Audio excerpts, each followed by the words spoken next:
కులము నీరు చేసి గురువు వధింప పొసగ నేను గంత బొంకు బొంకే పేరు ధర్మరాజు పెనువేప విత్తయ విశ్వదాభిరామ వినురవేమ.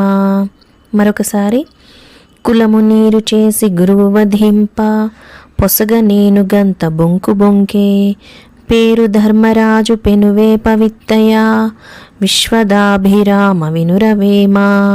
భావం: పేరుకు ధర్మరాజే కానీ కులాన్ని గౌరవాన్ని నాశనం చేసి అబద్ధం చెప్పి గురువునే సంహరించాడు అని వేమన భావన. వివరణ: ఈ అబద్ధం చెప్పడంలో ప్రధాన కారణం ధర్మాన్ని రక్షించడం, ధర్మయుద్ధాన్ని కొనసాగించడం. దీనికి సంబంధించిన ముఖ్యమైన కారణాలు: మహాభారత యుద్ధంలో ధర్మరాజు ద్రోణాచార్యుని దగ్గరికి వెళ్ళి అశ్వత్థామ హతః కుంజరః అని చెప్పాడు.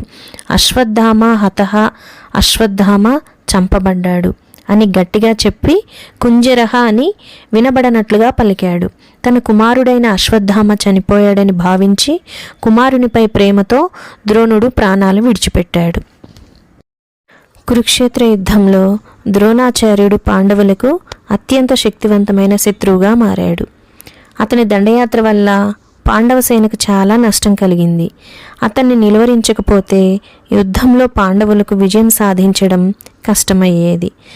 ధర్మరాజు అనగా యుధిష్ఠిరుడు ధర్మాన్ని పాటించేవాడు. కానీ ఆ పరిస్థితిలో ద్రోణాచార్యుడిని ఓడించాలనే నెపంతో కృష్ణుడి సలహా ప్రకారం అశ్వత్థామ కుంజరః హతః అని చెప్పాడు. ఈ వాక్యం ఒక భాగస్వామ్య అబద్ధంగా ఉంది.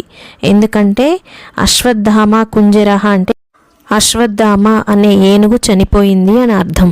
అక్కడ నిజంగానే అశ్వత్థామ అనే ఏనుగు చనిపోయింది. ద్రోణాచార్యుడు తన కుమారుడు అశ్వత్థామ చనిపోయాడని నమ్మితే యుద్ధం చేయలేడని కృష్ణుడి వ్యూహం.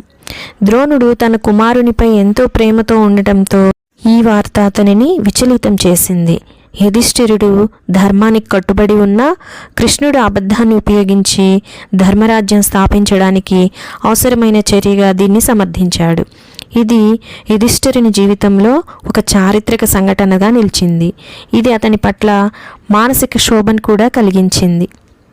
ఈ వీడియో నచ్చిన వారు తప్పకుండా సబ్స్క్రైబ్ చేయండి, లైక్ చేయండి, షేర్ చేయండి, కామెంట్ చేయండి. ధన్యవాదాలు.